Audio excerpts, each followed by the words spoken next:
शासनानसनेऽपि तस्मात् विराट जायत। जय मंगलम जय हर नमः पार्वती पतये शिव हर हर हर महादेव हर।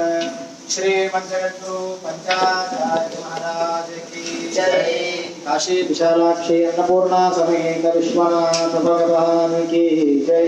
श्री मंगलगुरु डॉक्टर चंद्रशेखर शिवाचार्य महाराज की जय।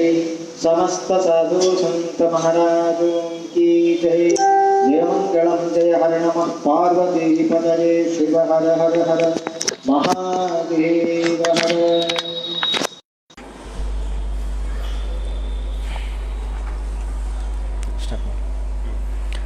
श्री गणेश शारदा गुरुभ्यो नमः। हरः ओम। पंचाननमुखोद्भूतान् पंचाक्षरमनोपमान् पंचसूत्रकृतो वन्दे पंचाचार्यान् जगद्गुरून्। विश्वेशलिङ्गसम्भूतं विश्वविद्याविबोधकं विश्ववन्द्यं सदा वन्दे विश्वाराध्यं जगद्गुरुं। गुरुर्ब्रह्मा गुरुर्विष्णुः गुरुर्देवो महेश्वरः गुरुः साक्षात् परब्रह्म तस्मै श्रीगुरवे नमः। गुरवे सर्वलोकानां भिषजे भवरोगिणां निधये सर्वविद्यानां दक्षिणामूर्तये नमः। वागर्थाविव सम्पृक्तो वागर्थप्रतिपत्तये जगतः पितरौ वन्दे पार्वती परमेश्वरौ। श्रीगुरुभ्यो नमः। हरः ओम। ओम भद्रं कर्णेभिः शृणुयामदेवाः भद्रं पश्येमाक्षभिर्यजत्राः स्थिरैरङ्गैस्तुष्टुवागुंसस्तनूभिः व्यशेम देवहितं यदायुः। स्वस्ति न इन्द्रो वृद्धश्रवाः स्वस्ति नः पूषा विश्ववेदाः स्वस्ति नस्तार्क्ष्यो अरिष्टनेमिः स्वस्ति नो बृहस्पतिर्दधातु। ओम शांति शांति शांतिः। श्री श्री श्रीलिंगैक्य वीरभद्र शिवाचार्य महास्वामी विरचित शिव पंचविंशति लीला शतकम्। अथ मृत्युंजय लीला। श्वेताख्यो नृपतिः पुरा मृगवधासक्तो गृहान्निर्गतो वाणिज्योद्गतरत्नवर्णवणिजः पत्नीं गृहोर्ध्वस्थितां दृष्ट्वा कामवशान्निकृत्य निशितामाहूय तत्खेलने पुष्पं प्राह प्रतद्गृहेच्युतमिदं शम्भर्पितं स्यादिति। काले याति महत्यथात्यसमये कृष्टः स मृत्योर्भटैः शम्भोरेकसुमार्पणोक्ति सुकृतात् स्वर्णीत एकां निशम्। रम्भां तं त्वरमाणमात्मविहृतौ दृष्ट्वा हसित्वा नृपं प्रोचे किं क्षणसौख्यतः सुगतये शम्भुं भजेथाम् इति। कालादल्प्यात् कथं स्यात् सुगतिरिति वदन्तं नृपं प्राहरम्भा प्राक्कञ्चित् म्रियमाणं शिव इति शुनके भक्षणायैत्यपादैः स्पृष्ट्वा भस्मावलिप्त्यैरपसरतिभिया सोऽन्त्यकाले स्ववक्त्रे भस्माङ्गात् मृत्युमुक्तः सपदि शिवपदं प्रापितः शम्भुभृत्यैः। वनेचरः काश्चिदलर्ककण्ठे रुद्राक्षमाल्यं प्रणयाद्बबन्ध क्रोडाहतोऽसौ शुनकः प्रणीतः कैलासमन्ते शिवचिह्नधृत्या। मृकण्डोऽसूनोर्द्वादश वयसि याते रविभुव विकृष्टस्य श्लेषस्वहृदि शिवलिङ्गं कृतनितिः ततोऽत्राविर्भूतः सपदि गिरिशं शूलशिखया यमं भित्त्वा भक्तं न चिरजीवित्वमनयत् प्राक्सानन्दमुनौ गते यमपुरालोकाय पञ्चाक्षरे तेनोक्तामवकर्ण्य नारकिगणः कैलासमापोत्तरम् चण्डाल्या विरहस्फुरा प्रचलितश्चौर्याय शैवालये दीपद्योतनतो द्विजः शिवपदं कश्चित् कृतोऽन्ते गतः इत्युक्तोरम्भयास्मिन् नृप उपकरणैस्तत्प्रणीतैः शिवार्चां कुर्वाणे शैवचिह्ने रटति यमकराकर्षणात् प्रातरत्ना सद्यः प्रादुर्भवन् यः प्रशमित शमनो दृष्टिमात्राद्दिदेश श्वेतायात्मप्रमोदं स शिव उपनतात् प्रातुमृत्युञ्जयाख्यः ओम शांति शांति शांति। श्रीमज्जगद्गुरु पंचाचार्य महाराज के जय। श्रीमज्जगद्गुरु विश्वाराध्य शिवाचार्य महाराज के जय। श्रीमज्जगद्गुरु लिंगैक्य वीरभद्र शिवाचार्य महाराज के जय। श्रीमज्जगद्गुरु लिंगैक्य विश्वेश्वर शिवाचार्य महाराज के जय। श्रीमज्जगद्गुरु डॉक्टर चंद्रशेखर शिवाचार्य महाराज के जय। जय मंगलम जय हर नमः पार्वती पतये शिव हर हर महादेव हर।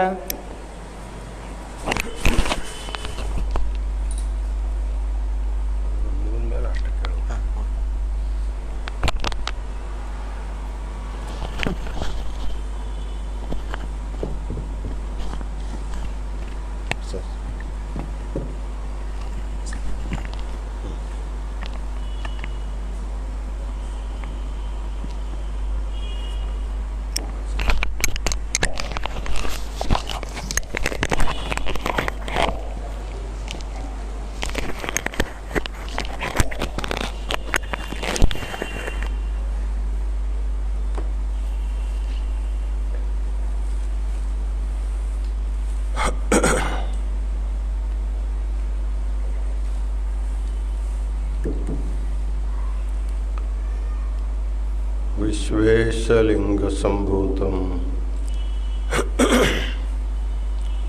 विश्वविद्या विबोधकम विश्ववंद्यम सदा वंदे विश्वाराध्यम जगद्गुरु।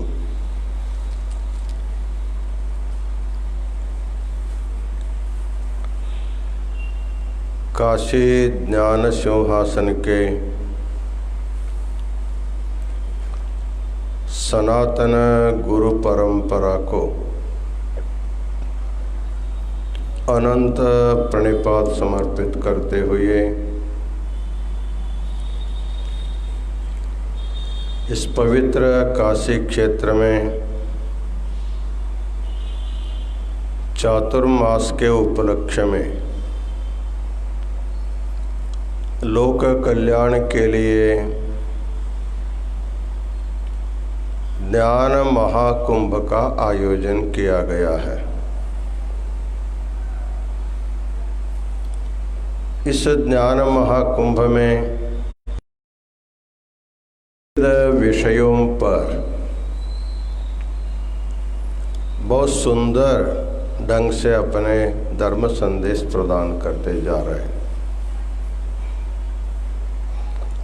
आज बारसे दैवर मठकर मठ के रटस्थल ब्रह्म गुरुसिद्ध मणिकंठ शिवाचार्य स्वामी जी तेलुगु भाषा में वीरशैव धर्म सिद्धांत के बारे में बहुत सुंदर ढंग से अपना धर्म संदेश प्रदान किया है।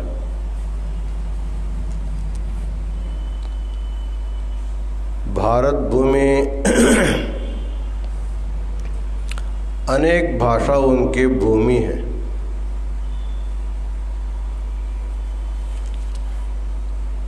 प्रत्येक व्यक्ति अपने अपने प्रांतीय भाषा में सुनना पसंद करता है।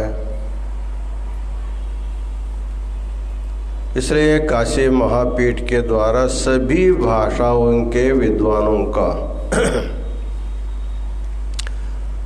संग्रह करके एक एक भाषा के द्वारा भक्तों को धर्म संदेश देने का जो व्यवस्था किया गया है, उसमें गुरुसिद्ध मणिकंठ शिवाचार्य स्वामी जी कन्नड़ भी बोलते हैं, हिंदी भी बोलते हैं, मराठी भी बोलते हैं, तेलुगु तो उनकी मातृभाषा ही है। उन्होंने बहुत सुंदर ढंग से तेलंगाना और आंध्र प्रदेश के भक्तों के लिए पंचाचारों के प्राकट्य के बारे में, उनके द्वारा उपदिष्ट सनातन वीरशैव धर्म के सिद्धांत के बारे में बहुत सुंदर ढंग से प्रतिपादन किया है। उनको अनंत मंगल आशीर्वाद प्रदान करते हैं।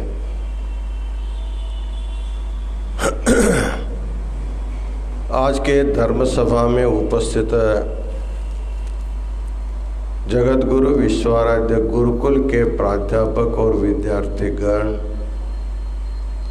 मठ के समस्त सेवक वर्ग, आए हुए यात्रीगण और माताओं, जगत गुरु वीरभद्र शिवाचार्य के द्वारा विरचित पंचविंशति लीला शतकम में हम रोज एक एक चिंतन करते करते आज 23वें लीला पर पहुंच गए। श्रावण मास में और 2 दिन बचा है, तो श्रावण मास पूर्ण होते होते 25 लीलाओं का श्रवण सब लोगों को मिल रहा है। आज की लीला है मृत्युंजय लीला।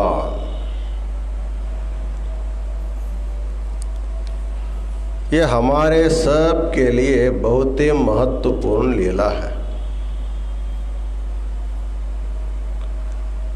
प्रायः शास्त्रों में जनन और मरण के बारे में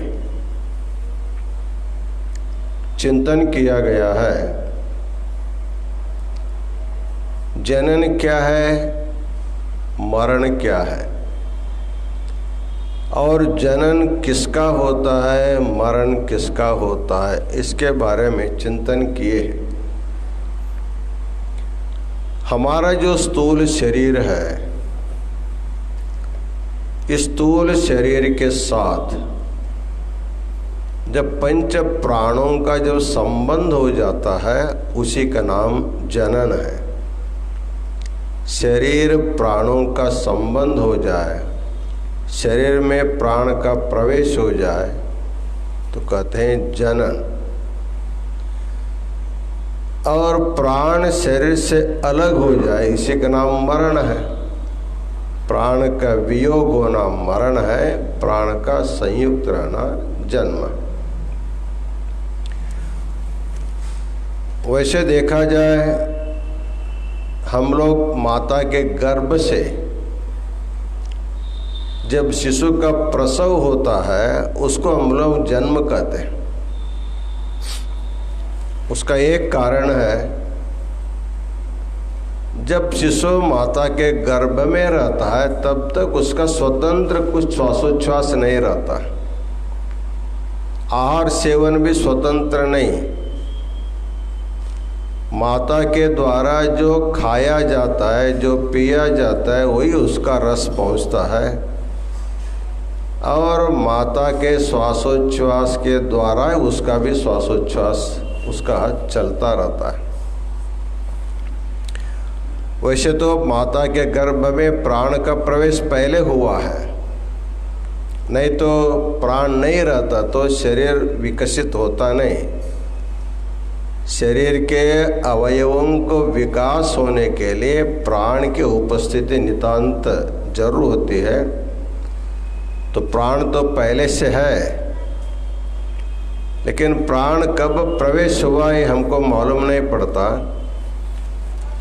जब बच्चा जन्म होने के बाद जब उसका श्वासोच्छ्वास स्वतंत्र शुरू हो जाता तब उसको हम लोग जन्म शाम से हम बताते हैं।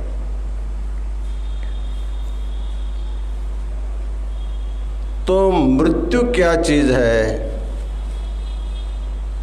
मृत्यु वही है,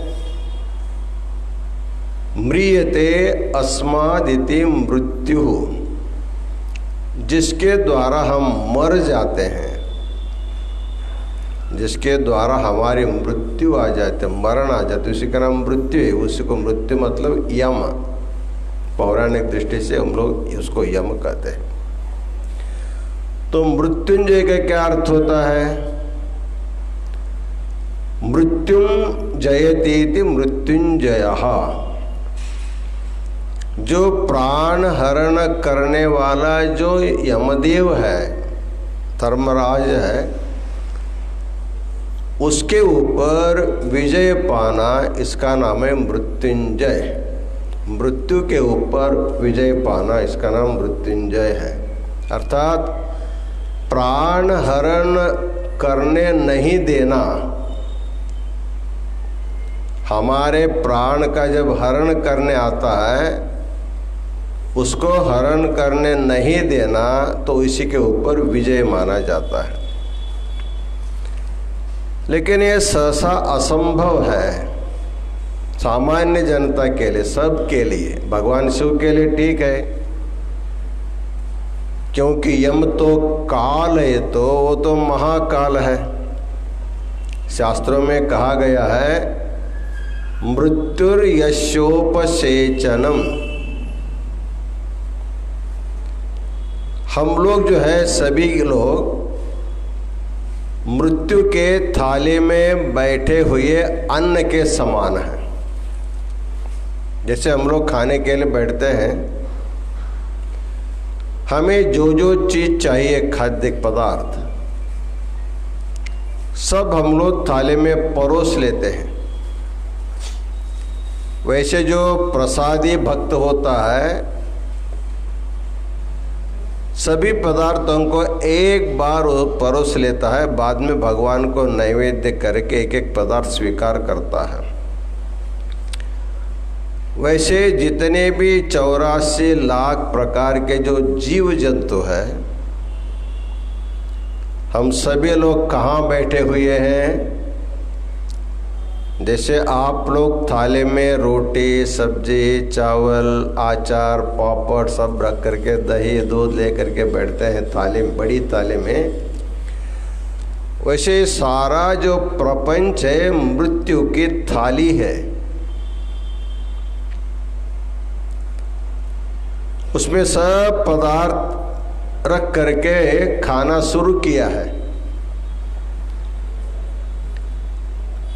खाते खाते वो सब देखता रहता है, क्या है, कहाँ क्या है, पापड़ कहाँ है, अचार कहाँ है, दही कहाँ है। वो एक देख करके जो जो चाहिए उसको लेते लेते हम लोग जैसे खाते हैं, वैसे मृत्यु भी सभी जीवों को, 84 लाख प्रकार के सभी जीवों को अपने थाली में ले करके बैठा है। हम लोग कहाँ बैठे हैं? मृत्यु के थाली में ही बैठे हैं। तो किस समय मृत्यु का हाथ हमारे सिर पर आता है ये मालूम नहीं। इसलिए कहते हैं गृहीत इव केशेषु मृत्युना धर्ममाचरेत्। अजरामरवत् प्राज्ञः विद्यामर्थञ्च साधयेत् गृहीत इव केशेषु मृत्युना धर्ममाचरेत्। एक सुभाषितकार बताते हैं, इस संसार में आए हुए सभी मनुष्यों को ये भावना रखनी है, मैं अजर और अमर हूं, मुझे जरा भी नहीं आती, मुझे मृत्यु भी नहीं आई। ये भावना रख करके क्या करना चाहिए? विद्यामर्थञ्च साधयेत्, विद्या और अर्थ का संग्रह करना चाहिए। यदि प्रत्येक व्यक्ति के मन में अरे थोड़ी देर दिन के बाद मुझे मरना है, फिर क्या करना है, ऐसे निरुत्साह आ जाएगा तो संसार चलेगा नहीं। ये जो मृत्युलोक है, मृत्युलोक सुंदर होना होगा। हम लोगों को मृत्यु को भूल करके, अर्थात मृदे मरण आने वाला इसका भान छोड़ करके दो वस्तुओं का संग्रह करना। एक है विद्या का संग्रह करना, निरंतर ज्ञान का संग्रह करो। साथ ही साथ संसार में सुख संसार करने के लिए भरपूर धनार्जन करो, अर्थार्जन करो। तो बाद में बताते हैं, गृहीत एव केशेषु मृत्युना धर्ममाचरेत्। अपने को अजर अमर समझ करके धन और विद्या का संग्रह करो,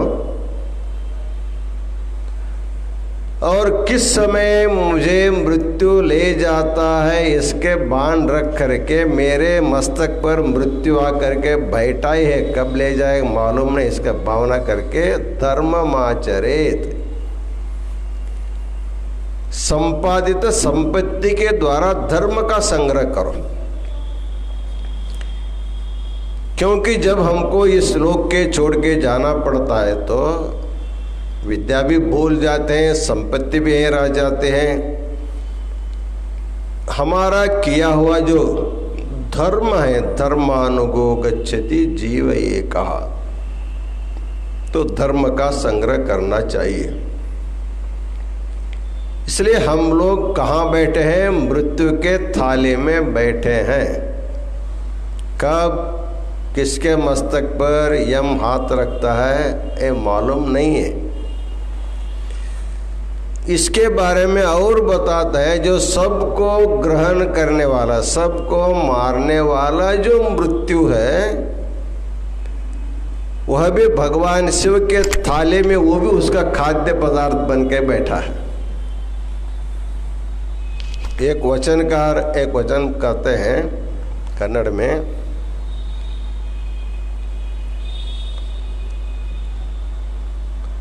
हाविन बाय कप्पे हारुव नೊಣಕ್ಕೆ जिगिवंते। जैसे एक सर्प है, सर्प एक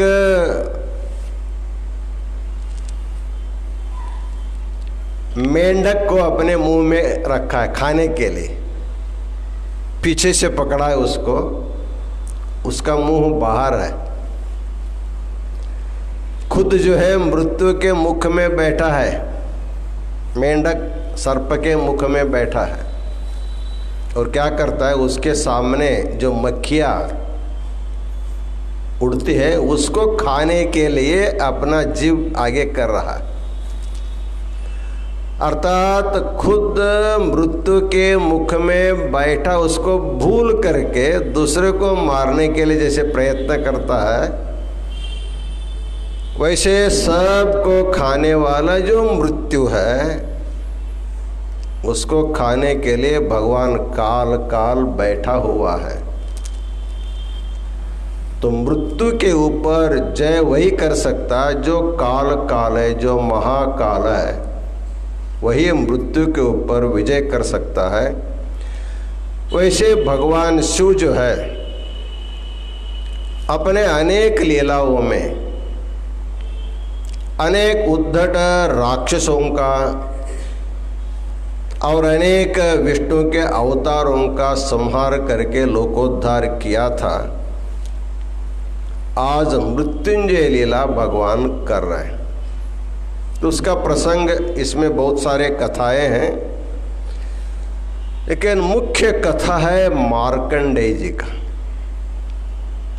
आप सब लोग जानते हैं, कथा सबको मालूम है।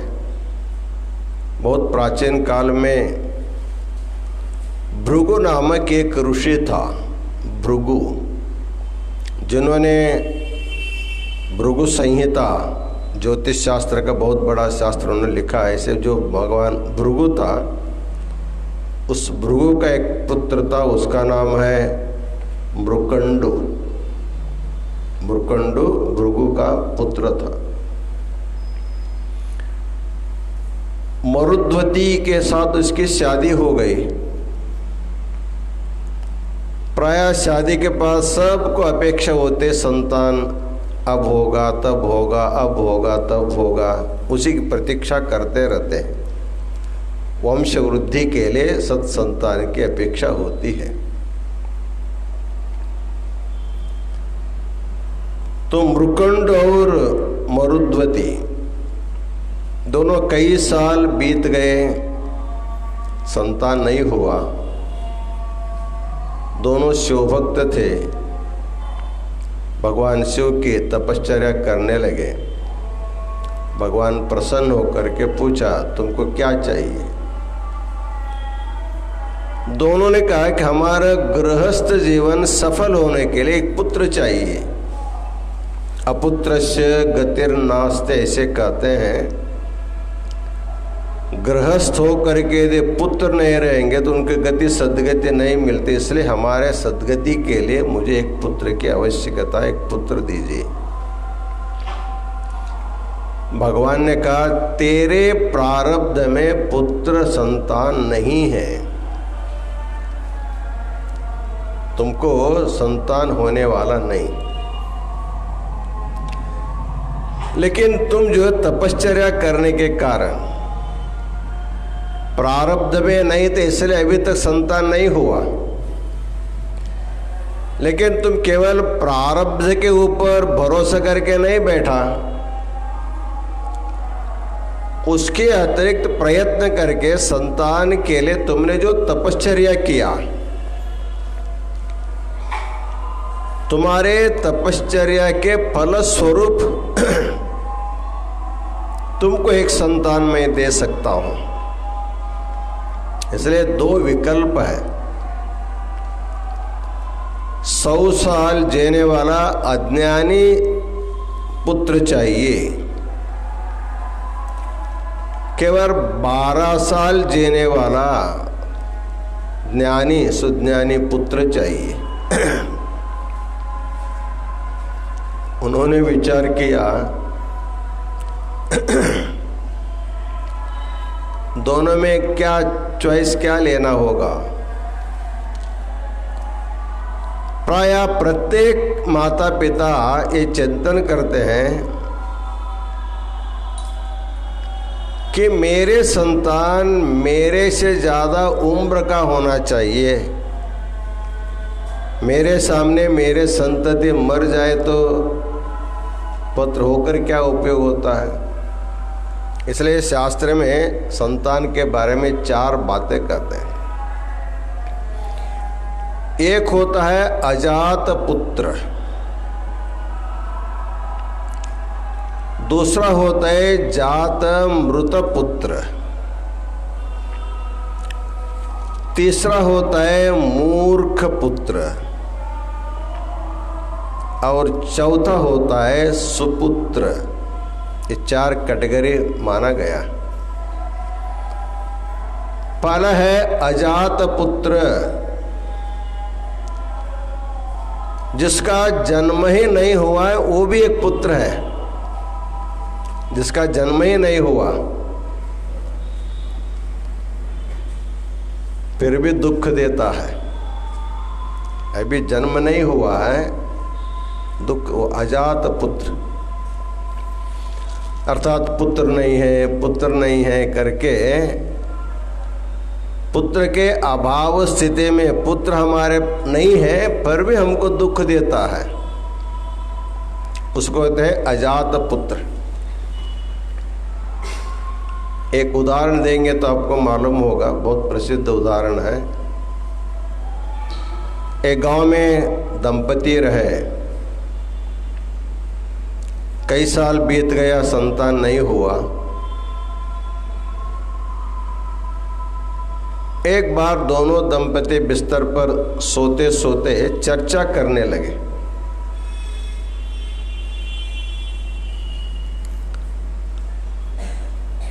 हमारे प्रार्थना सुन करके, हमारे अभिलाषा सुन करके, हमारे पूजा का प्रसन्न होकर के भगवान यदि हम दोनों के एक संतान देंगे तो उसको कहाँ सुलाना। पत्नी बोली, अरे इतना समझ में नहीं आता तुमको, हम दोनों के आनंद के लिए भगवान यदि हमको एक संतान देता है तो हम दोनों के बीच में उसको सुला लेंगे, दोनों को आनंद होगा। तो हम लोगों को थोड़ा थोड़ा सरकना पड़ेगा, तुम थोड़ा उधर हटो, मैं थोड़ा इधर हटता हूँ, थोड़ा जगह लेकर के बीच में बच्चों को सुलाएंगे। पति ने कहा, हमारी प्रार्थना से भगवान प्रसन्न होकर के जुड़वा बच्चा देंगे तो क्या करेंगे। एक ही बार 2 बच्चा हमको मिल गया तब क्या करेंगे। पत्नी ने कहा, थोड़ा मैं और इधर हटूंगी, तुम भी उधर हटो, बीच में 2 लोगों को सुलाएंगे। पति ने कहा, हमको 3 देंगे तो क्या करेंगे। अब तुम उधर और हटो, मैं इधर हटता हूं।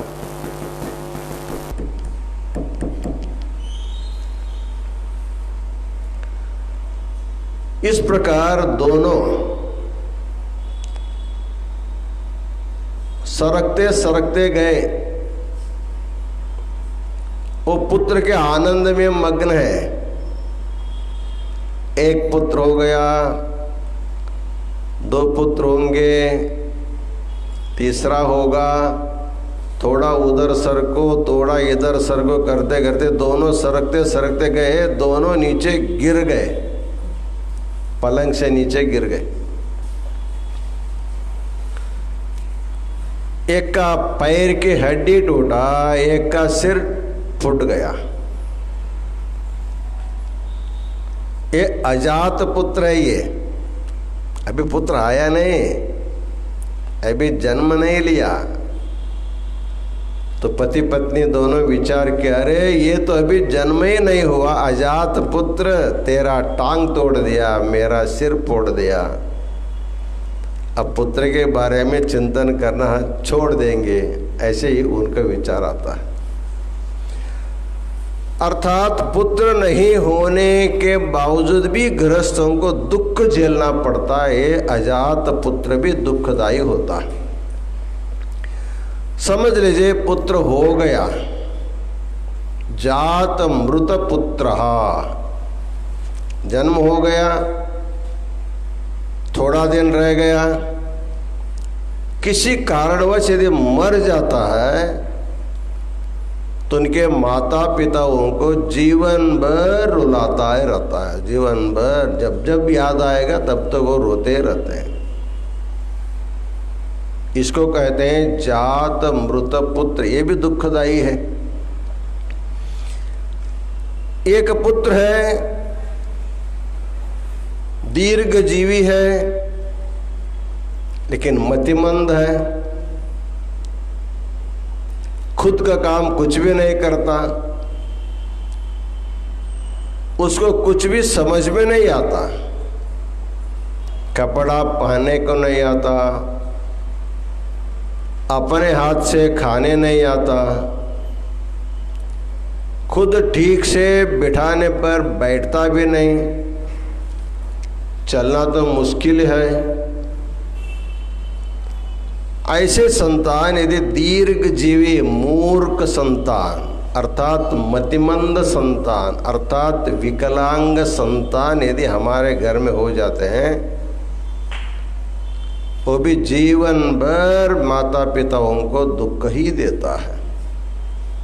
इस प्रकार अजात पुत्र भी दुखदाई है, जात मृत पुत्र भी दुखदाई है, और जिंदा रहते हुए भी मुर्दे के जैसे जीने वाला पुत्र भी जो होता है वो भी दुखदाई होता है। लेकिन हमको सुख देने वाला पुत्र सुपुत्र, सुलक्षण संपन्न है, आयुष्यवान है, आरोग्यवान है और सुसंस्कार संपन्न यदि पुत्र होगा, वही संसार के लिए, वंश विकास के लिए उपयोग पड़ता है। तो मृकंड ऋषि ने विचार किया, भगवान के जो 2 ऑप्शन बताया उसमें क्या चुनना है।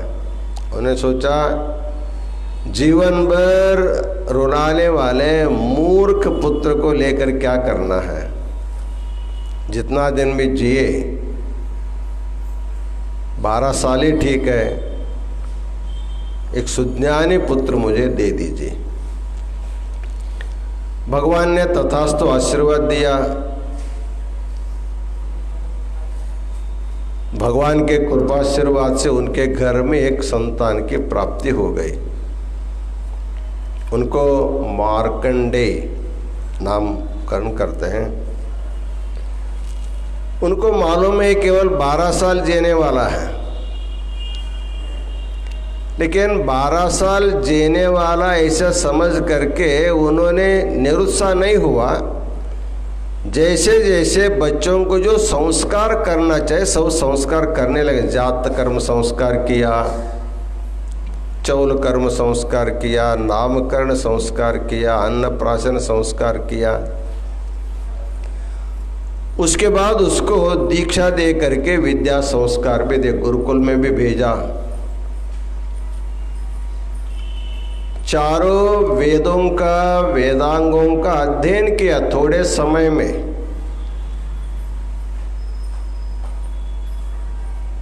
अध्ययन करके अभी 1 साल बाकी था उसका, गुरुकुल से वापस घर आ गया।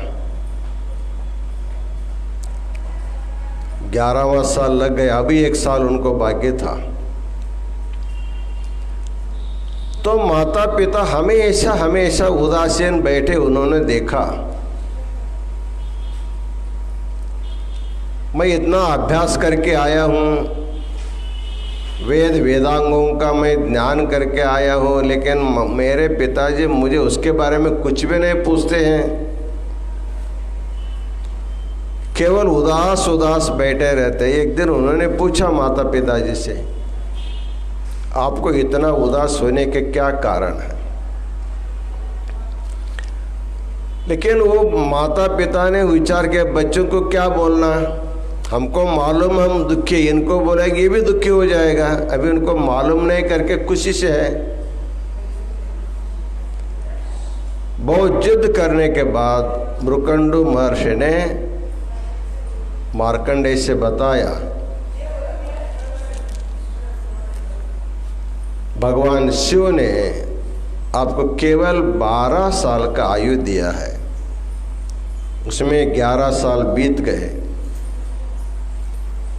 केवल 1 साल बचा हुआ है। इसलिए हम लोग चिंतित हैं। बच्चा तो भगवान की कृपा से जन्मा था। उन्होंने कहा, जिन्होंने 12 साल हमको दिया है, तो आपके तपश्चर्या करने के फलस्वरूप मुझे 12 साल उम्र दिया है, लेकिन मैं भी खुद तपश्चर्या करता हूँ। उर्वरित आयुष उनसे मैं मांग लेता हूँ। पिताजी का आशीर्वाद लिया। आशीर्वाद लेकर के इधर काशी के 30-40 किलोमीटर दूरी पर गंगा नदी को गोमती नदी का एक संगम होता है। जैसे प्रयाग में गंगा यमुना का संगम है, खुद काशी में वरुणा गंगा का संगम है, अस्सी गंगा का संगम है। इसलिए काशी को वाराणसी कहते हैं। काशी के एक स्थान से वरुणा जा करके गंगा से मिलती है, दूसरे स्थान से अस्सी नदी गंगा से मिलते। इस वरुणा अस्सी नदी के बीच में जो स्थान है उसको वाराणसी कहा जाता है। उसी प्रकार गोमती नदी गंगा में मिलती है। गोमती गंगा संगम एक स्थान है। तो मार्कंडेय महर्षि वहां गए, गोमती गंगा नदी के संगम पर गए। वहां एक पार्थिव शिवलिंग का निर्माण किया और वहां बैठ करके उन्होंने भगवान शिव को ध्यान करते हुए एक मंत्र का आविष्कार किया। वो शुद्ध वो ऋषि है, मंत्र का ऋषि, ऋषयो मंत्र द्रष्टारः।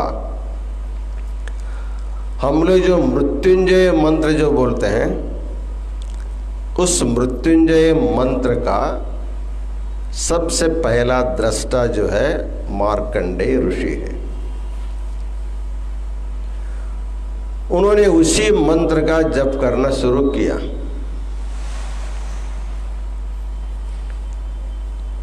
मार्कंडेय के मृत्यु के अदुन 3 दिन बाकी था।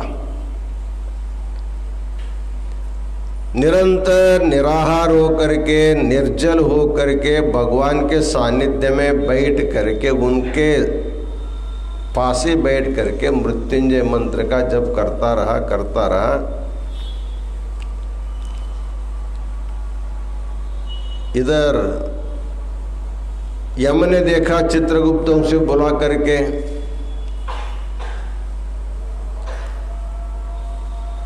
अभी किसको लाना है भूलोक से, लिस्ट निकालो। इनका नाम आया मार्कंडेय जी का। अपने दूतों को भेजता है,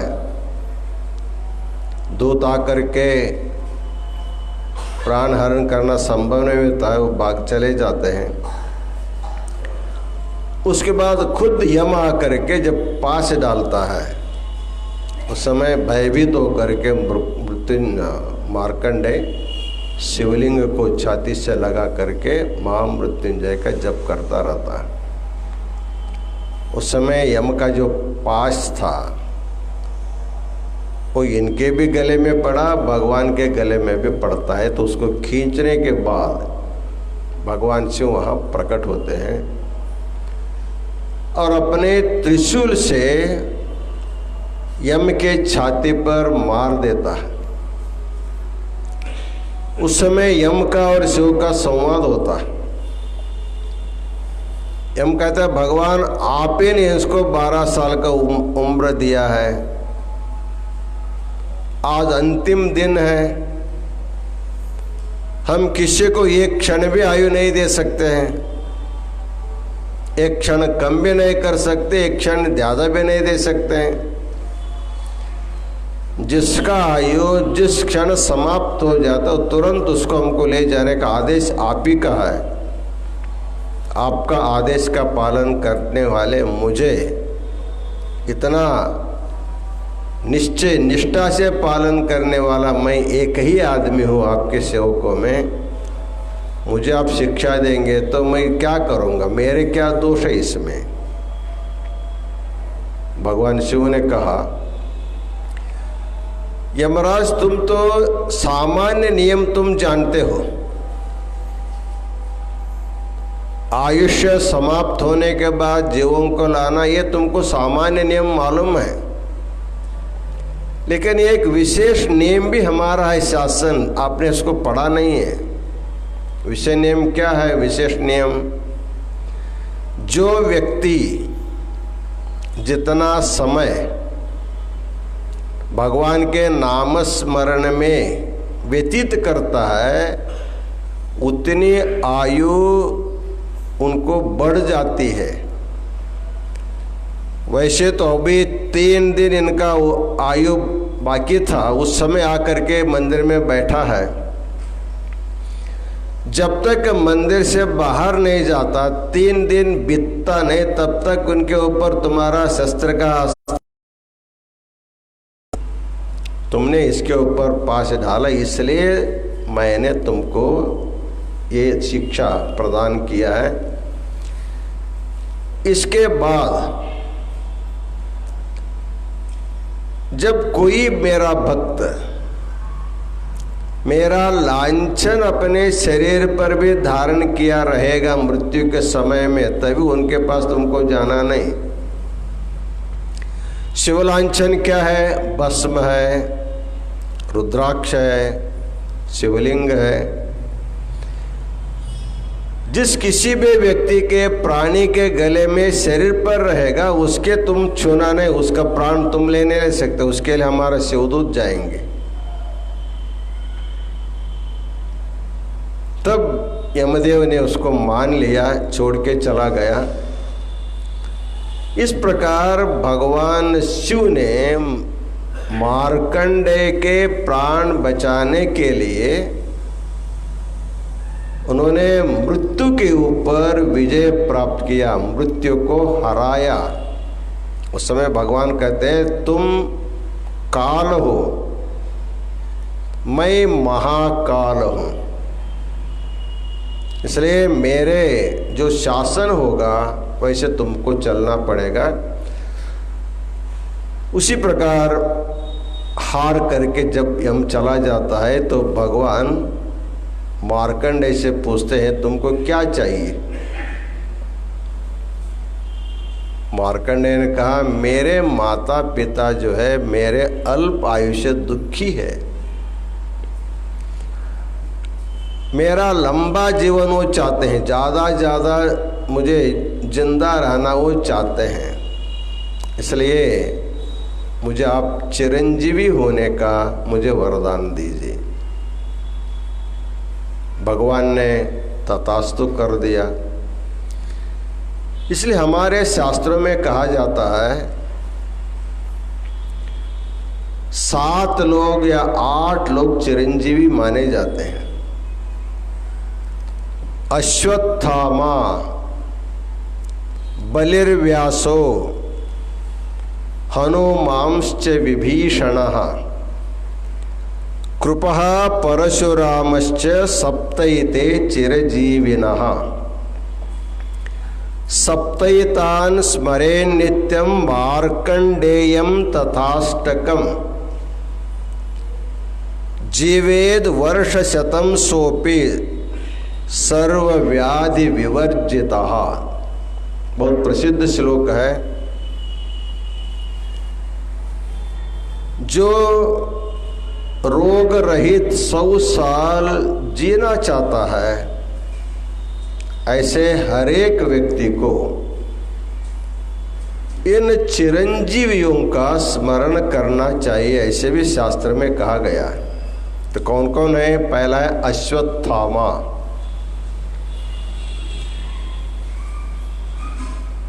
अश्वत्थामा आपको जानते हैं, द्रोणाचार्य का पुत्र था।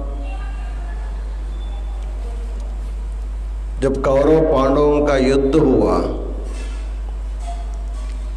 उस समय जब कौरव सभी मर गए, केवल दुर्योधन बचा था, उस समय अश्वत्थामा प्रतिज्ञा करता है 5 पांडवों के सिर काट करके तुम्हारे पैर में मैं रख देता हूं आज रात में। पांडवों को हत्या करने जाता है, लेकिन वहां पांडव नहीं मिलते, उनको मालूम नहीं है। उप पांडव, पांडवों के 5 संतान वहां सोता हुआ रहता है। उन्होंने उनको पांडव समझ करके उनके उप पांडव, उनके पांडवों के पुत्रों को सिर काट करके ला करके उधर दे देता है। कितना घोर शिशु हत्या पाप वो करता है। तो उस समय पुत्र वियोग में द्रौपदी भी दुखी है, मेरे संतान का वध किया, लेकिन ब्राह्मण है, इसको वध नहीं करना चाहिए, नहीं तो ब्रह्म हत्या पाप हमको आ जाएगा। तो भगवान कृष्ण के विचार से उनके मस्तक पर एक रत्न रहता है, उस रत्न को निकाल देता है अर्जुन अपने शस्त्र से। उसकी जो वेदना है उस समय उनको एक कल्पांत पर्यंत अर्थात चारों युग एक बार जब पूर्ण हो जाते, उसका नाम कल्प है। तो जिनको भी चिरंजीवी होने का वर मिलता है वो ज़्यादा से ज़्यादा एक कल्प पर्यंत अर्थात कृतयुग, त्रेतायुग, द्वापर युग, कलयुग पूरा होई पर्यंत उनका जीवन जो है सूक्ष्म शरीर से रहते हैं, बाद में उनको सूक्ष्म शरीर नष्ट हो जाता है, ऐसे उनका कहना है। इस प्रकार अश्वत्थामा को जो चिरंजीवी होने का जो मिला था वो शाप के कारण अर्थात पांडवों के पुत्रों को संहार करने के पाप के कारण तुमको उनके माता का जो पीड़ा हो रही है, वैसे तुमको भी एक दिन 2 दिन करे कल्प पर्यंत तुम उसको पीड़ा का सहन करने के लिए तुमको कल्प पर्यंत जीना पड़ेगा, ऐसे उनको शाप मिलता है। इसलिए इस प्रकार वो अत्यंत दुख भोगने के लिए उनको चिरंजीवी होना पड़ा है। दूसरा है बलि। बलि चक्रवर्ती वामन को अपना सर्वस्व दान किया, वो सर्वस्व दान के फलस्वरूप पाताल में चक्रवर्ती राजा बनता है और भगवान विष्णु उनके द्वारपालक हो करके कल्प पर्यंत वो भी चिरंजीवी है, भगवान के सानिध्य में रहने का भाग्य उनको मिला, इसलिए बलि भी चिरंजीवी माना जाता है। उसके बाद जो व्यास है, चारों वेदों का विभाग किया, इसलिए वेद व्यास उनको कहते हैं। 18 पुराणों को लिखा, महाभारत लिखा, भगवत गीता उन्होंने लिख के समाज को दिया है।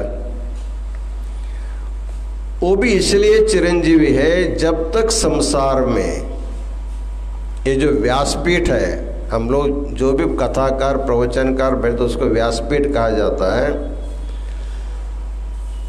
जो भी प्रवचनकार बैठ करके प्रवचन करता रहता, कोई भी प्रवचन करता होगा, उसमें व्यास का प्रवेश अवश्य रहता है, इसलिए उसको भी चिरंजीवी माना जाता है।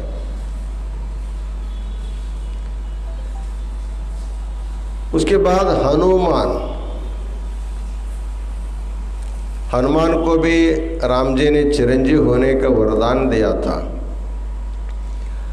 इसलिए कि मेरा अवतार समाप्त होने पर भी मेरे भक्तों की रक्षा करने के लिए तो मेरे स्थान पे रह करके चिरंजीव होकर के जो भी संकट में आपका ध्यान करेगा, स्मरण करेगा, उनका संकट हरण करो, इसलिए उनको संकट मोचन ऐसा नाम भी है। इसलिए तुलसीदास ने जो हनुमान चालीसा लिख करके कहा है, अत्यंत विकट कष्ट परिश्रम में आप हनुमान को चिंतन करेंगे तो आपके कष्टों को आकर के दूर कर दे, इसलिए हनुमान भी चिरंजीवी माना जाता है। एक बार ऐसे ही रामायण की कथा चलती रही। कहते हैं जहाँ जहाँ भी कथा होते वहाँ हनुमान आकर के बैठा ही रहता है। कथा का रामायण के कथा बोलते रहे। उस समय अशोक वाटिका का वर्णन हो रहा था। कथाकार कथा बोलते रहे। अशोक वाटिका में सफेद रंग के बहुत से सुंदर फूल वहां पर खिले थे जब हनुमान सीता जी को मिलने गया था। ऐसे वो कथा कह रहा था। वो कथा सुनते हुए वहां वेश बदल करके हनुमान बैठा, चिरंजीव हनुमान बैठा था। वो उठ करके खड़ा हो गया। ओ कथाकार, तुम झूठ बोलते हो। जब हनुमान अशोक वाटिका में प्रवेश किया था उस समय अशोक वाटिका में जो फूल खिले थे वो सफेद रंग के नहीं थे, लाल रंग के थे। ऐसे ये बोल रहा। वो बोले चुप बैठो, तुमको क्या मालूम, कथाकार मैं हूं, तुम तो सुनने बैठे हो, मैं जो बोलता तुम सुनते जाओ। ये उनको दबाता है, वो इनको दबाता है। हनुमान ने सोचा ये मुझे जानता नहीं है, तब अपने स्वरूप में प्रकट करके हनुमान बोलने लगा। देखो हनुमान मैं ही हूं, मैं चिरंजीवी है, इसलिए मैं रामायण सुनने के लिए इधर आया था। लेकिन तुम कथा असत्य बोल रहे हो, सफेद रंग के बोल रहे हो, मैं खुद देख के आया हूं। तो कथाकार बोल रहा है बैठो, तुम चुप बैठो, तुम हनुमान हो कुछ भी हो, लेकिन मैं जो बोलता हूँ वही सच है। दोनों का जो वाद विवाद, खुद हनुमान बोल रहे तो मानने को तैयार नहीं है कथाकार। इन दोनों को झगड़ा दे करके राम जी को वहां आना पड़ा। राम प्रत्यक्ष हो गए, कहने लगे हनुमान से, हनुमान जी ये जो व्यास कह रहा है ना कथाकार, वही सच है। उन्होंने अरे आप भी ऐसे उनके पास जाते, मैं सीता ला करके मैं दिया हूँ, मैंने वहाँ गया था। नहीं नहीं, वहाँ के बगीचा में जो फूल खिले थे सफेद ही रहे, लेकिन सीता को वहाँ देखने के बाद तुम्हारे मन में जो रावण के प्रति क्रोध आया, उसके कारण तुम्हारे नेत्र लाल लाल रंग से भर गए। जैसे लाल चश्मा डालने से सब लाल दिखाई देता है, वैसे क्रोधावेश में होने के कारण तेरे नेत्र में लालिमा, रक्त लालिमा ज़्यादा होने के कारण तुमको लाल दिखाई दिया, लेकिन वो सफ़ेद ही था। बाद में हनुमान ने मान लिया, इसी कारण सबको राम हनुमान का दर्शन भी हो गया, कथा में ऐसे कहते हैं। कहने का तात्पर्य जहाँ पर भी कथा होती है वहाँ हनुमान अवश्य रहता है, क्योंकि हनुमान चिरंजीवी है भक्तों का अनुग्रह करने के लिए। उसके बाद विभीषण को भी चिरंजीवी कहा जाता है।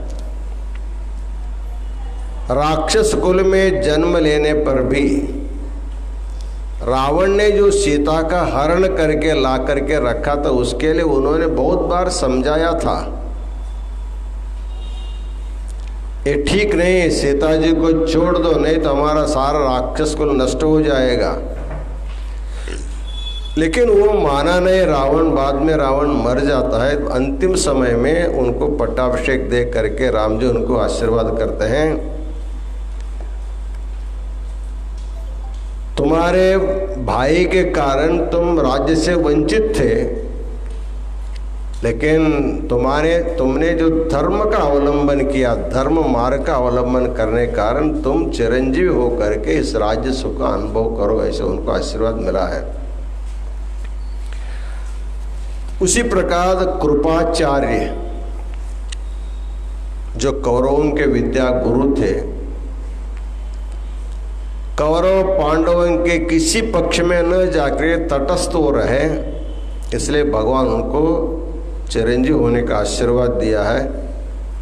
उसके बाद परशुराम, उनको भी चिरंजीव होने का आशीर्वाद मिला है। इस प्रकार ये 7 लोग चिरंजीवी माने जाते हैं। बताते हैं सप्तैतान स्मरे नित्यम, इन 7 लोगों को स्मरण करते हुए मार्कंडेयम तथाष्टमम, 8वां जो है भगवान शिव के कृपा से जो चिरंजीवी हो गया, अर्थात शिव भक्ति के द्वारा हम अपने आयुष्य को वृद्धि कर सकते हैं। इसका ज्वलंत उदाहरण जो है मार्कंडेय है। इसलिए नीति शास्त्र में कहा जाता है अभिवादनशीलस्य नित्यं वृद्धोपसेविनः चत्वारि तस्य वर्धन्ते आयुर्विद्या यशो बलम।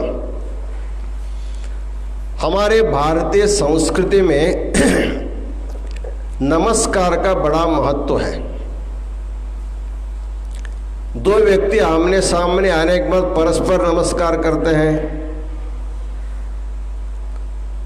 बड़े व्यक्ति आने के बाद छोटा व्यक्ति पैर छू करके नमस्कार करता है। माता को नमस्कार करना, पिता को नमस्कार करना, भगवान को नमस्कार करना, गुरु को नमस्कार करना। प्रातः काल में, संध्या काल में दिया लगाते समय घर में जो भी हमसे ज्ञान से, उम्र से बड़े होते हैं उनको नमस्कार करके उनको आशीर्वाद लेने की परंपरा है। इससे क्या होता है? आयु की वृद्धि होती है। ऐसे भगवान को, गुरु को, माता पिता को रोज श्रद्धा से नमस्कार करने वाले व्यक्ति को अपमृत्यु नहीं होती है, पूर्ण आयुष्य होता है। जिस विद्या को सीखना चाहता है उस विद्या में उसको प्रगति होती है और शारीरिक मानसिक बल उनको मिलता है। इतना ही नहीं, अपने विद्या के कारण उनको 10 दिशाओं में कीर्ति उनके फैल जाती है। इसलिए केवल नमस्कार करने से हमारा आयु, विद्या, यश और बल की वृद्धि होती है। इसी को सिद्ध करने के लिए मार्कंडेय महर्षि ने भगवान को नमस्कार करके उन्होंने जो जप किया वो मृत्युंजय जप। आजकल हम लोग अपना जन्मदिन मनाते हैं। जन्मदिन कैसे मनाना ये हम लोग भूल गए। पाश्चात्य पद्धति से हम लोग एक बहुत बड़ा केक लाते हैं, उसमें जितने उम्र होता उतने उम्र के मोमबत्ती उसमें जलाते हैं। उसके बाद फूंक मार करके मोमबत्ती जला डालते हैं। उसके बाद खुशी खुशी से केक खा करके जन्मोत्सव मनाते हैं। ये अत्यंत निकृष्ट पद्धति का जन्मोत्सव है। इस प्रकार जन्मोत्सव बनाने का नहीं। हमारे संस्कृति दीप जलाने का है, दीप बुझाने का नहीं। लेकिन हम लोग क्या करते हैं, जला गए मोमबत्ती को फूंक करके दीप बुझा देते हैं। कितना उल्टा हो गया, अर्थात अपने आयु कम खुद कम कर लेते हैं। जितना उम्र आपका हुआ हो उतने घी के बत्ती जो है भगवान के सामने जला करके आरती करो। साथ ही साथ उस दिन मार्कंडेय की पूजा करो, क्योंकि चिरंजीवी है। आप अपने बच्चों को चिरंजीवी बोलते हैं। ये बोले का फैशन है, चिरंजीवी कहाँ होता है? तो चिरंजीवी का आशीर्वाद मिलने के बाद ही हमारा बच्चा चिरंजीवी हो सकता है। इसलिए मार्कंडेय ऋषि की पूजा करके महामृत्युंजय जप के कारण मार्कंडेय जब चिरंजीवी हो गया, उसी महामृत्युंजय का जप करना चाहिए। खुद करो या नहीं जानते हो, किसी जप करने वाले पंडित को, शिवाचार्य को, स्वामी जी को लगा करके मृत्युंजय मंत्र का जप करके भगवान का भक्ति करके भजन करके 4 लोगों को अच्छे भोजन खिला करके उनको संतुष्ट करके तुम अपना जन्म मनाओ, तब तुमको चिरंजीवित्व प्राप्त होता है। इसलिए मार्कंड महर्षि ने संसार के लिए दीर्घायुष्य और निरोगी होने के लिए 2 वस्तु भगवान मार्कंडेय ने हमें दिया है। एक दुर्गा सप्तशती। दुर्गा सप्तशती मार्कंडेय के द्वारा मार्कंडेय पुराण में आता है। उन्होंने दुर्गा समस्त जीवों के दुर्गति नाश करने वाले भगवती के स्तुति के रूप में 700 श्लोकों में लिखा है। उसको दुर्गा सप्तशती नाम से प्रसिद्ध है। तो माता पिताओं का आशीर्वाद चाहिए। हमारे माता पिताओं के साथ जो जगत का माता पिता है, जगत का माता दुर्गा है, जगत का पिता भगवान शिव है। इसलिए माता की कृपा पाने के लिए दुर्गा सप्तशती का उन्होंने रचना करके दिया है और खुद मृत्युंजय महामंत्र का खुद आविष्कार करके दिया है। इस प्रकार मार्कंडेय महर्षि खुद अजर और अमर भी हो गए और अमर होने का एक सुंदर मार्ग जो है, हम लोगों को उतना कल्प पर्यंत रहने की कोई ज़रूरत नहीं है। कम से कम कलयुग का जो आयु का जो नियम है, जो शतायुर्वयी पुरुषा कहा जाता है, उतना आयु और निरोगी आयु लेकर के 4 पुरुषार्थों का साधन करने के लिए जीवात्मा प्रयत्न करेगा तो एक ही जन्म में 4 पुरुषार्थों को प्राप्त कर सकता है। धर्म की प्राप्ति कर सकता है, अर्थ की प्राप्ति कर सकता है, काम को प्राप्त कर सकता है, बाद में मोक्ष भी प्राप्त कर सकता है। लेकिन प्राय हमको देखने को मिलता है धर्म अर्थ काम में ही रुक जाता है, आगे गति उनकी होती नहीं है। इसलिए मार्कंडेय के और भगवान शिव दुर्गा के कृपा से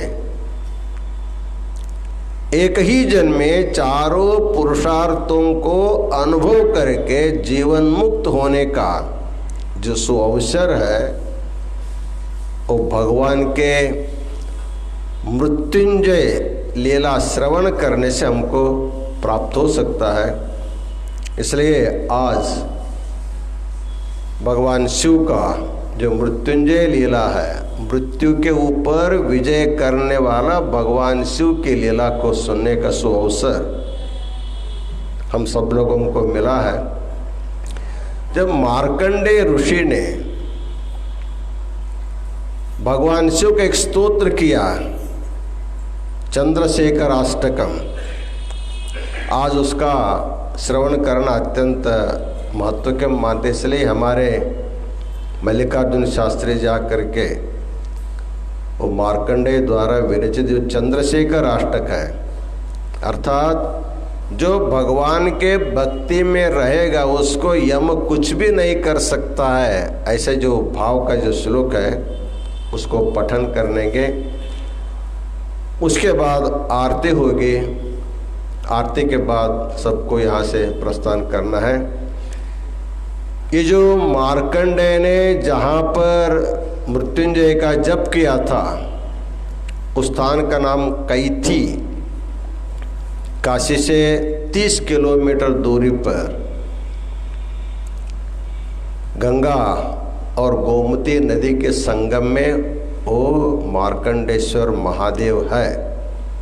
कहा जाता है कि मार्कंडेय प्रति दिवस उसकी पूजा करने के लिए आज भी आता है, ऐसे एक प्रसिद्धि है।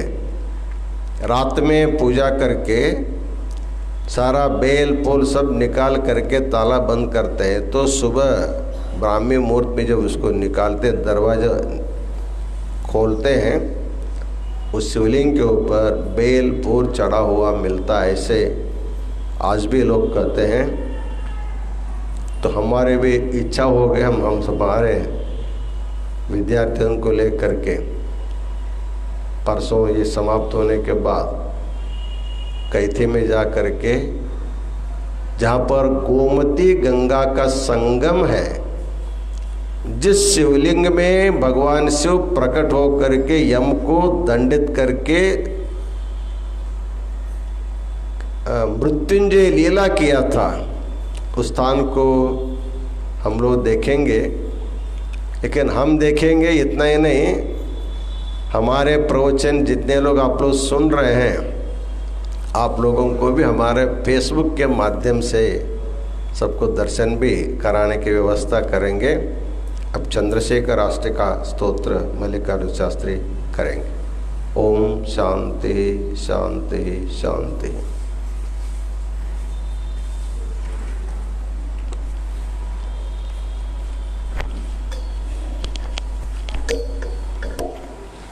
जय मंगलम जय हर नमः पार्वती पतये शिव हर हर महादेव हर। अथ चंद्रशेखराष्टकम्। चंद्रशेखर चंद्रशेखर चंद्रशेखर पाहि मां। चंद्रशेखर चंद्रशेखर चंद्रशेखर रक्ष मां। रत्नसानुशरासनं रजताद्रिशृङ्गनिकेतनं शिञ्जनीकृतपन्नगेश्वरमच्युतानलसायकं क्षिप्रदग्धपुरत्रयं त्रिदिवालयैरभिवन्दितं चन्द्रशेखरमाश्रये मम किं करिष्यति वै यमः। चन्द्रशेखर चन्द्रशेखर पाहि मां। चन्द्रशेखर चन्द्रशेखर चन्द्रशेखर रक्ष मां। पञ्चपादपपुष्पगन्धपदाम्बुजद्वयशोभितं फाललोचनजातपावकदग्धमन्मथविग्रहं भस्मदिग्धकळेबरं भवनाशनं भवमव्ययं चन्द्रशेखरमाश्रये मम किं करिष्यति वै यमः। चन्द्रशेखर चन्द्रशेखर चन्द्रशेखर पाहि मां। चन्द्रशेखर चन्द्रशेखर चन्द्रशेखर रक्ष मां। मत्तवारणमुख्यचर्मकृतोत्तरीयमनोहरं पङ्कजासनपद्मलोचनपूजिताङ्घ्रिसरोरुहं देवसिन्धुतरङ्गशेखरसिक्तशुभ्रजटाधरं चन्द्रशेखरमाश्रये मम किं करिष्यति वै यमः। चन्द्रशेखर चन्द्रशेखर चन्द्रशेखर पाहि मां। चन्द्रशेखर चन्द्रशेखर चन्द्रशेखर रक्ष मां। यक्षराजसखं भगाक्षहरं भुजङ्गविभूषणं शैलराजसुतापरिष्कृतचारुवामकलेबरं क्ष्वेळनीलगलं परश्वथधारिणं मृगधारिणं चन्द्रशेखरमाश्रये मम किं करिष्यति वै यमः।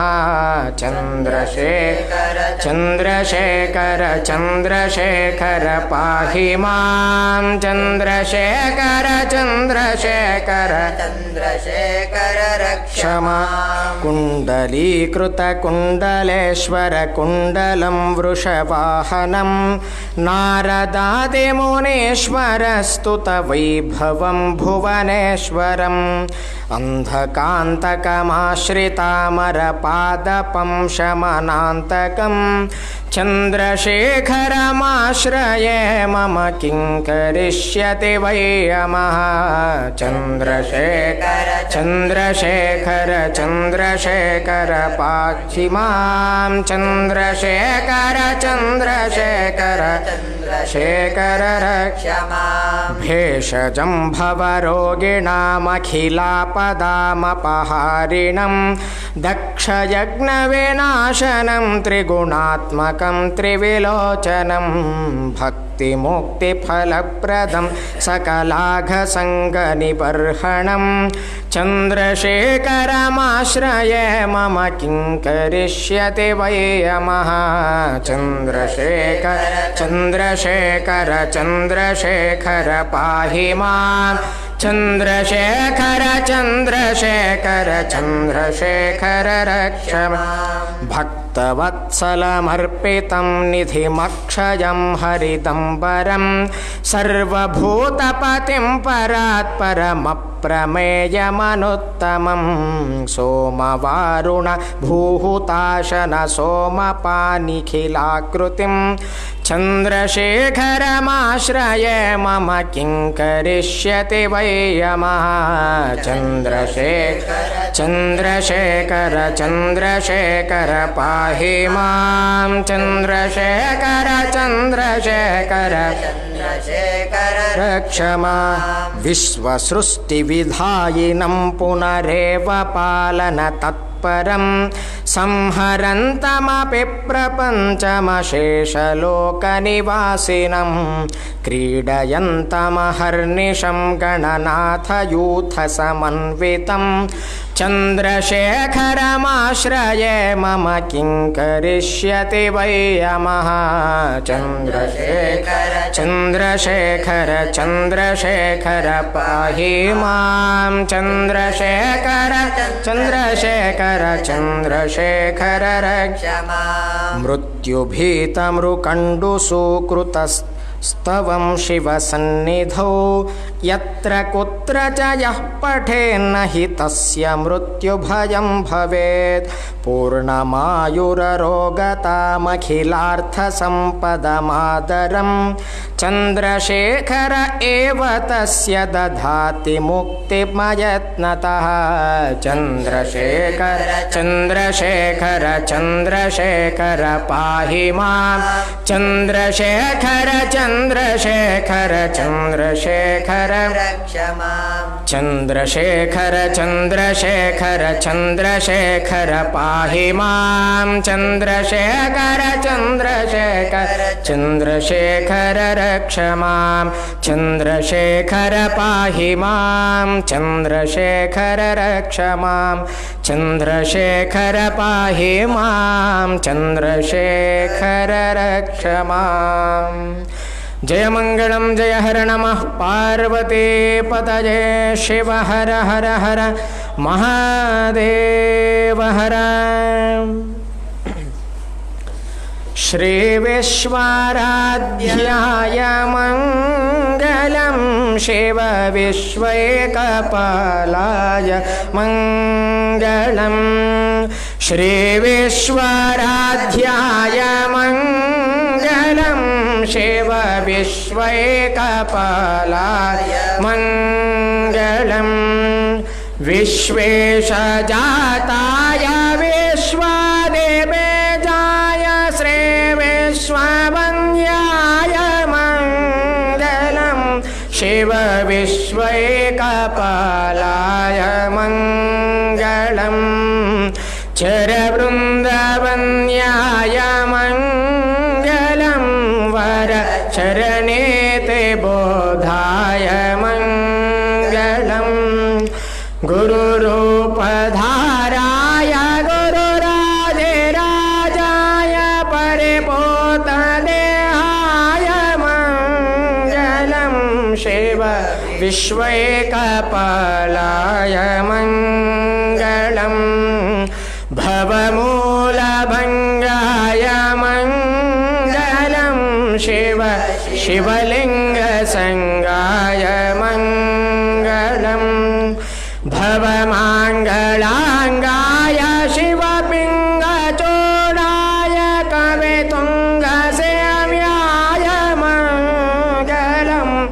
शिव विश्वैकपालाय मङ्गलम् काशीपुरेशाय मङ्गलम् कवे काशीनाथेशाय मङ्गलम् क्लेशापहाराय पाशप्रमोचाय श्रेष्ठाधिमान्याय मङ्गलम् शिव विश्वैकपालाय मङ्गलम् श्रीविश्वराध्याय मङ्गलम् शिव विश्वैकपालाय मङ्गलम् शिव विश्वैकपालाय मङ्गलम् शिव विश्वैकपालाय मङ्गलम् कर्पूरगौरं करुणावतारम् संसारसारं भुजगेन्द्रहारं सदा वसन्तं हृदयारविन्दे भवं भवानी सहितं नमामि सानन्दमानन्दवने वसन्तम् आनन्दकन्दं ह्रतपापवृन्दम्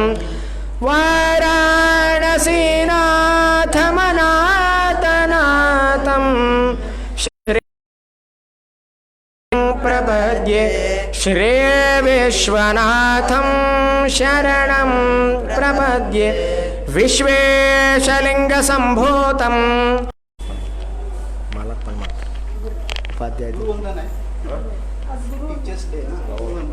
आज विशेष रूपेण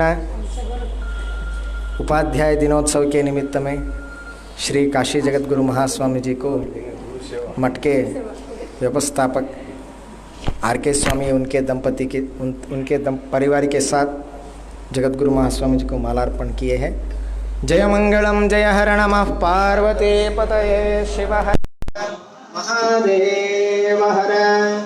श्रीमद्जगद्गुरु पंचाचार्य महाराज की काशी विशालाक्षी अन्नपूर्णा समेत विश्वनाथ भगवान की मानव धर्म के जयवाजने मानव धर्म के जयवाजने धर्मविंदने विश्व के शांति धर्मविंदने विश्व के शांति वंदे विश्वाराध्यं वंदे पंचाचार्यां जय मंगलम जय हर नमः पार्वती शिव हर हर